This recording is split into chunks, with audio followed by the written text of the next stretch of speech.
по поводу того, что происходит в мире. Прежде всего, надо исходить из общих установок.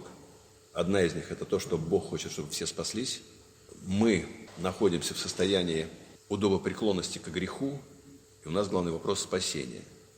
В мире есть два пути погибели – Каин и Вавилон. Каин – это богоборец, Вавилон – это лжехристианин. Бог есть, но он нам не нужен. Чем определяется Каин? Одно из его признаков – это постоянное говорение, многословие. Вот если вы включите телевизор, радио, все говорят, перекидываются постами. Идет одна говорильня, даже в православном мире. Все говорят. Только о чем и зачем? Какая польза? А в мире постоянно идет говорильня, в мирском плане, но никто не говорит о Боге. О чем угодно говорят.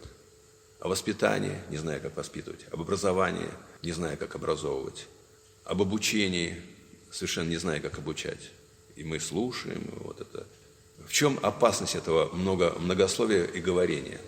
Мы живем среди толпы, где все говорят все, что угодно.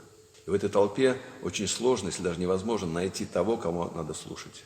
Но голос есть Божий и в этой толпе, но мы не сможем его услышать, потому что нас забивает это говорильня. Что произошло с Евой, когда она слышала голос Божий? Всякий момент ее жизни был в вечности.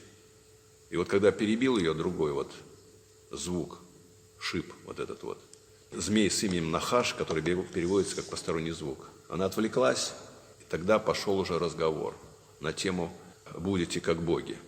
То есть не будете уподобляться Богу, а сами будете как боги. То есть сам человек уже будет в полном отпадении от Бога. Вот искусство услышать среди этой говорильни Господа, и в среде нашей тоже, в православной среде, в церковной среде, сели люди за стол. О чем они говорят? О чем угодно, только не о Боге. Хорошо, если еще они молитву перед пищей прочтут. А так все, что угодно. Политика, здоровье, разговоры. А где о Боге? Вот это дух Каина, который почивает и на нас. Не надо думать, что мы такие белые, пушистые. Все нас почивает. Не зная вот этих принципов, мы впадаем в эти прострации греховные и страдаем от них. И не знаем даже, от чего страдаем. Говорят, что молчание золото, да? Вот попробуем мы говорить о Боге. Нет, можно говорить о чем угодно, но в свете чего? В свете божественных рассуждений. Можно много не говорить того, что не надо говорить. А есть о чем разговаривать. Поэтому вот будем формировать свое мировоззрение.